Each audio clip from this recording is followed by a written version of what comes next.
truth universally acknowledged that a single man in possession of a good fortune must be in want of a wife. A hearty good morning to everyone.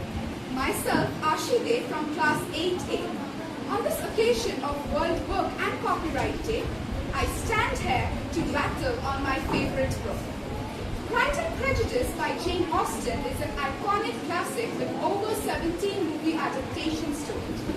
The story follows Elizabeth Bennet, a witty and stubborn girl who likes to walk and read with little interest in marriage.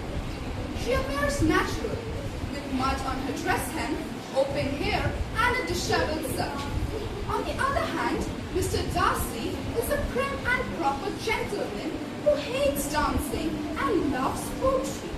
He falls for someone completely opposite of his type and helps Elizabeth's family overcome their troubles. His confessions are iconic and so are his hand movements even from the adaptations.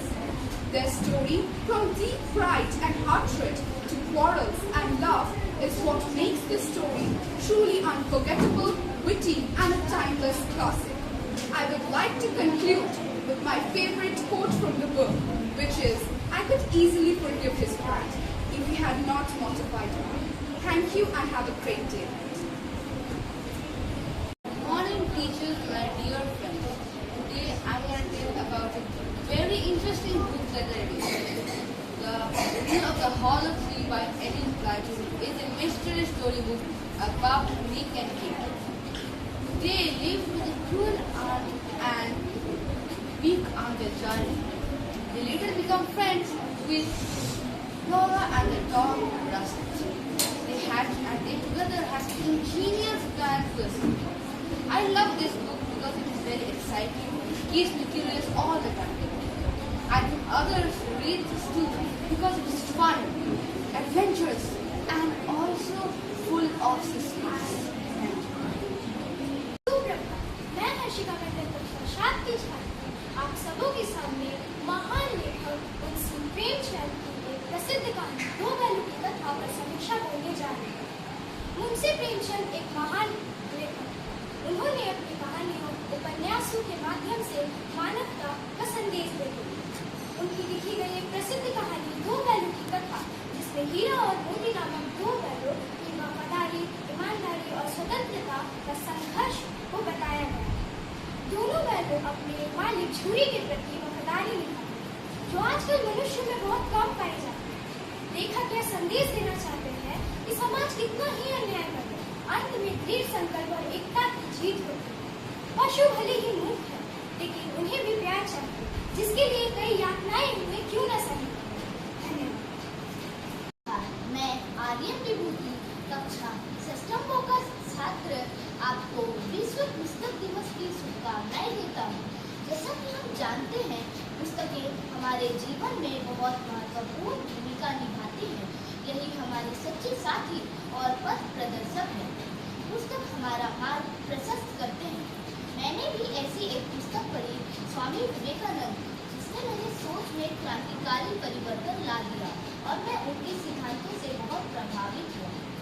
मैं स्वामी विवेकानंद तो नहीं बन सकता, लेकिन उनके मार्गदर्शन को अपनाने का प्रयास जरूर कर सकता हूँ।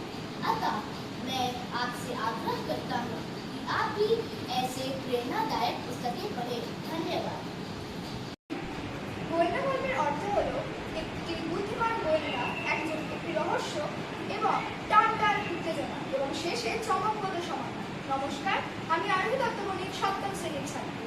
আজ আমি গোয়েন্দা গল্পের বই সম্পর্কে কিছু বলব। গোয়েন্দা গল্পের বৈশিষ্ট্য হলো সত্যকে খোঁজার তাগিদ এবং সন্দেহজনক চরিত্র যাদের আচরণের মধ্যে লুকিয়ে থাকে নানা রকমের ধাঁধা ও রহস্য, যা গল্পকে আরো জটিল করে তোলে।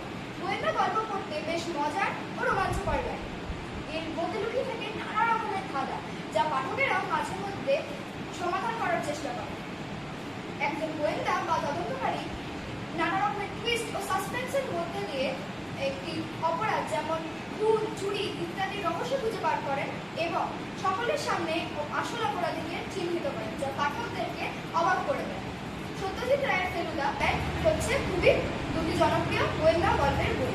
এইভাবে গোয়েন্দা গল্পের বই আমাদের সকলের মনে রোমাঞ্চ জাগিয়ে তোলে। ধন্যবাদ। নমস্কার, আমি সম্বুদ্ধ ব্যানার্জি, ষষ্ঠ শ্রেণীর খ বিভাগের ছাত্র। আজকে বিশ্ব পুস্তক দিবস উপলক্ষে আমি আপনাদের সামনে উপস্থিত হয়েছি আমার পড়া একটি জীবনের বই সম্বন্ধে কিছু কথা বলতে। বইটির নাম জলে জঙ্গলে বনে প্রান্তরে।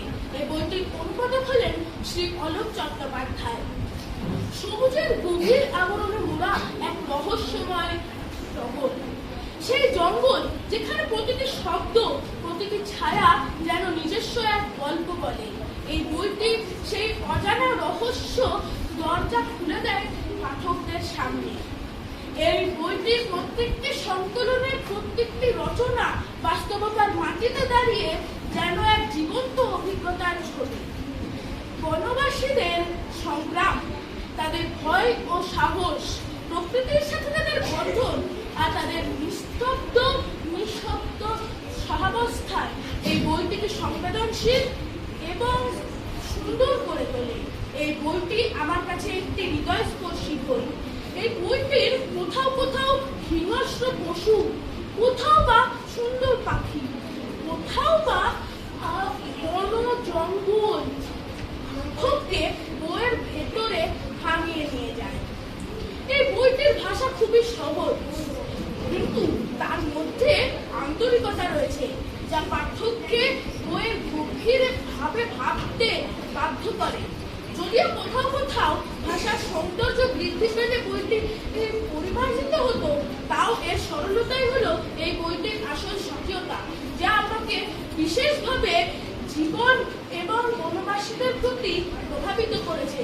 তাই আমার সকলের কাছে অনুরোধ, এই বইটিকে কেবল পড়বেন না, তবে বইটিকে ভালোভাবে হৃদয় দিয়ে অনুভব করবেন। নমস্কার।